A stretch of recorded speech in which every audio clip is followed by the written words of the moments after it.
Hey, it's your friend Choice CJ here, and this is it. This is the final match of the UBC. This is the ship, as you can see on my team builder here.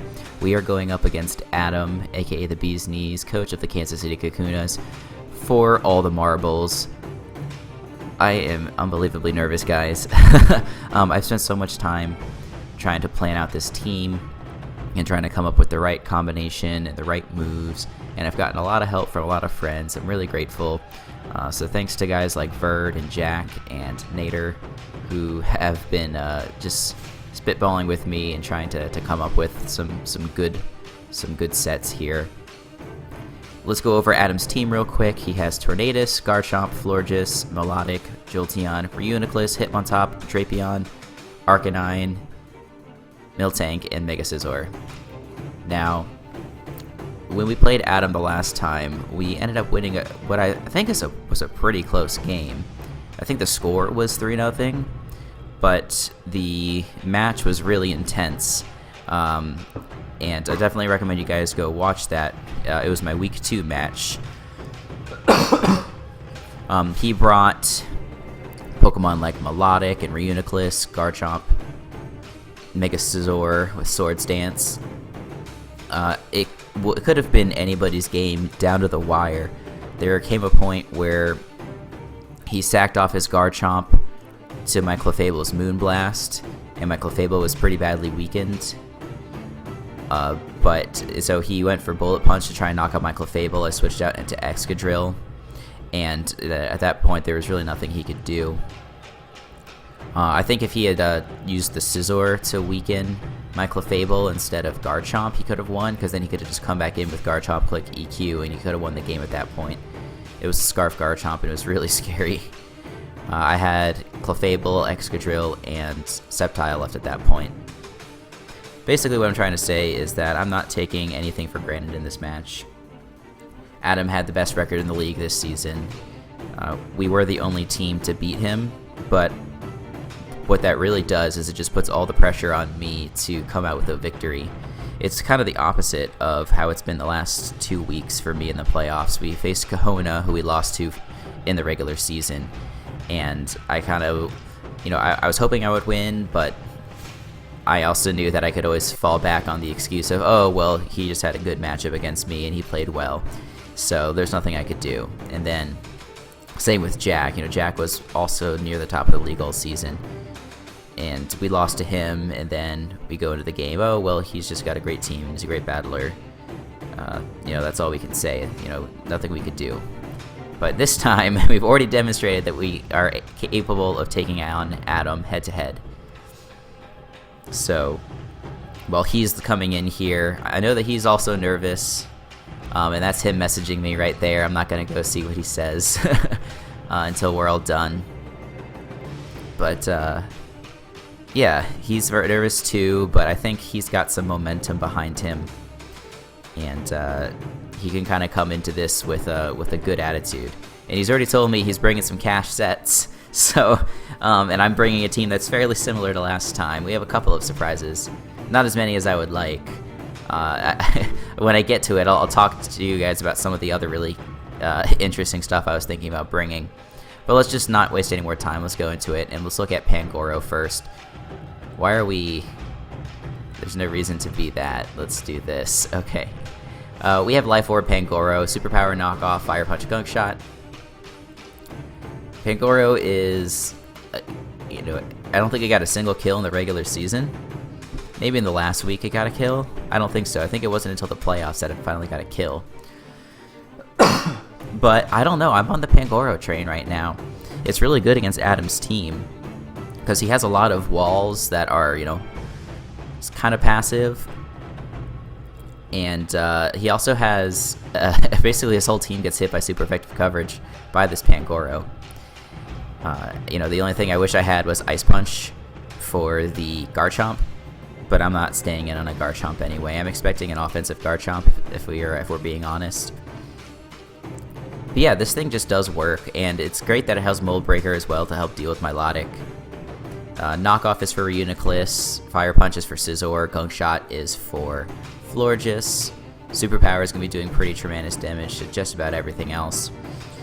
Going into this, I am aware of a lot of tricks that Adam could try in order to catch me off guard. Something like Colberberry Reuniclus, if he's not showing an item. You know, I'm very aware that that's probably the item he has. Sorry, guys. And same thing with Florges. He could be a Calm Mind Florges, and then he could be packing, what do you call it? Kebia Berry, the poison reducing berry. He could also be packing Babiri Berry, but I don't think that makes as much sense because Florges can't actually threaten Excadrill or Bronzong. You know, if he's trying to lure those types of Pokemon, it would work a lot better against Pangoro. So I am aware of that. So I'm gonna have to like play around gingerly until I see an item. You know, maybe they're just holding a Chesto Berry instead of one of those damage reducing berries or something like that. So if we can work around those sorts of tricks, Pangoro is going to be able to very easily weaken his team just because it's so powerful and there's so few switch-ins. Now next we've got Tomahawk. I think this might be the exact same spread I brought last time, or very similar. I think I brought Iron Tail and put this 116 spare EVs into attack. But we're not packing Iron Tail this time. Instead, we're packing Toxic with some good coverage in Leaf Storm, Dragon Pulse, Hidden Power, Fire. Dragon Pulse is really good against his team. Scizor is the only answer to the Dragon moves.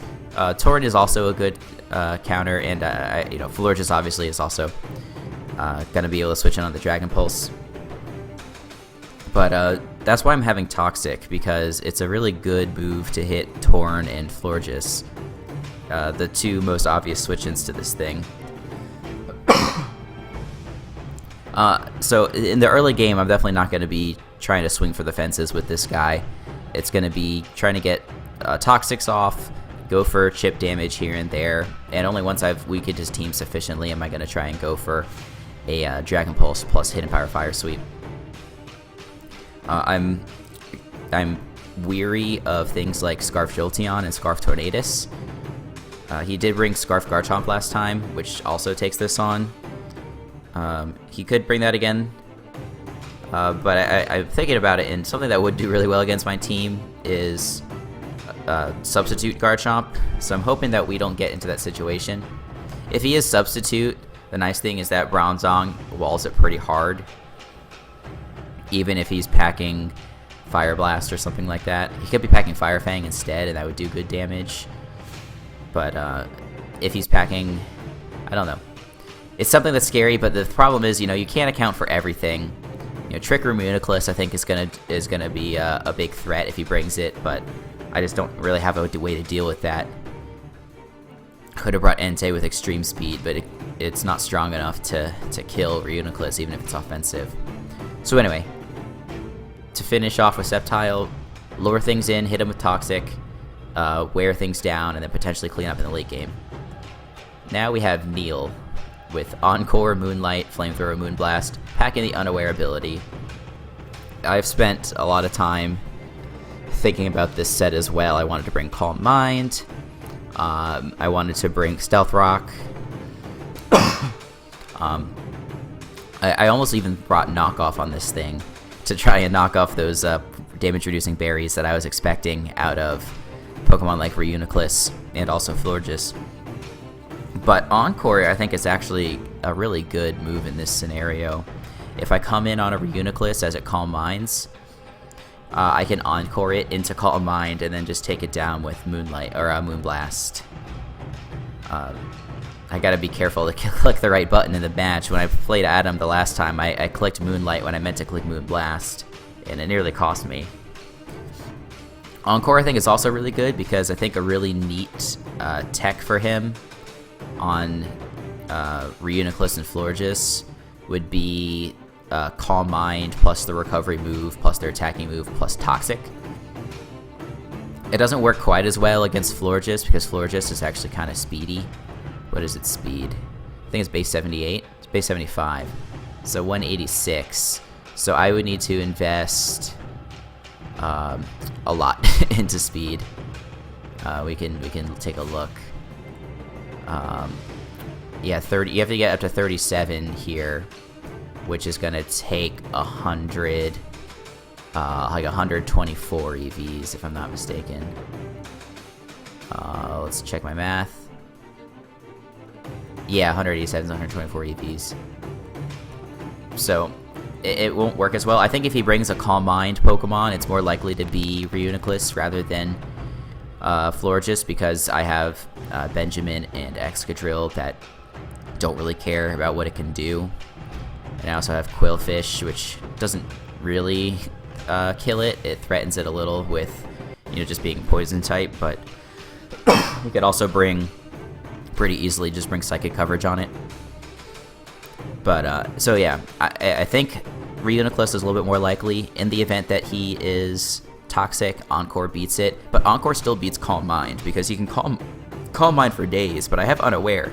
I'm still going to 3-hit KO him with Moonblast, because I ignore all of his boosts, obviously. He's never going to get a chance to go for an attacking move. We can even just go for Flamethrower the whole time, so that way he can't bring in a potential Scizor. So that's Clefable. Next up, we've got Adam with a fairly standard spread. Full Switch, Hydro Pump, Will-O-Wisp, Pain Split. I really wanted to bring Mixed because it's a really good answer for Tornadus, and I still might, just to try and live HP Grass a little bit better. But the defense on this is also really important for things like Arcanine, Garchomp, Scizor, Drapion. Rotom can be pretty threatened this game, but the nice thing is that he doesn't have a Grass type on his team that can hit this thing really strong. His better bets are going to be to hit it with stuff like Toxic. Will-O-Wisp in spreading burns is going to be really nice, even if he's packing something like Lumberry, Drapion, which he's shown in the past as a favorite mon of his. Drapion just doesn't really appreciate Hydro Pump, even from an uninvested Rotom. It easily 2-hit KOs. So the Rotom is just really hard for him to deal with, so I had to bring it. And while I wanted this to be a good Torn counter, it's just more important for the physical attackers. Torn can definitely be a problem for this team, and getting rid of it is probably my biggest path to victory. Then we have Choice Scarf, Excadrill. Not a surprising set. Earthquake, Rock Slide, Iron Head, Rapid Spin. We are going with an Adamant Nature. We have enough speed EVs to outspeed Jolteon. Now, his only ground resist is Tornadus, and that's why I was just saying, if we can get rid of Tornadus, that's probably our clearest path to victory, because then the combination of Excadrill and Sceptile can really take chunks out of his team, bit by bit. I'll tell you now, this isn't the set that I ended up bringing a Bronzong, but for a long time I had a Custat Berry with Gravity and Explosion on Bronzong, with the thought being, if I can get him down to 3 Mons or less, I can set up a Gravity, go for Explosion to get a safe switch into Excadrill, potentially landing into Custat Berry range to go for the Explosion, and maybe KO a Pokemon, and then just click Earthquake with Excadrill 3 times for the win. But the problem is that Bronzong is just too pressured this game.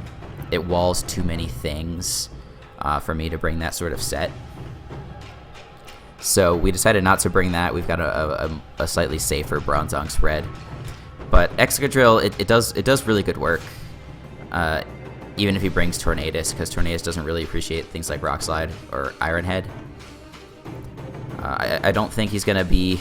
He doesn't have the ability to Hazard Stack, as far as I'm aware. Let's just double check. No, he's got Drapion, which could go for Toxic Spike, so that's something to be on the lookout for. But we do have Drill to spin him away. And it's possible that he won't bring Rocks. He didn't bring Rocks the last time. But yeah, even if if Torn's still alive at the end of the game, we have other ways to deal with it, like Rotom, and Clefable can maybe take it on. Not a lot, but a little bit. Maybe I will go a little bit mixed on this. I'll let you guys know in the battle if I end up doing that. So that's Tuscan, and then last but not least, we have Bronzong, specially defensive, a set that I've brought very frequently this season.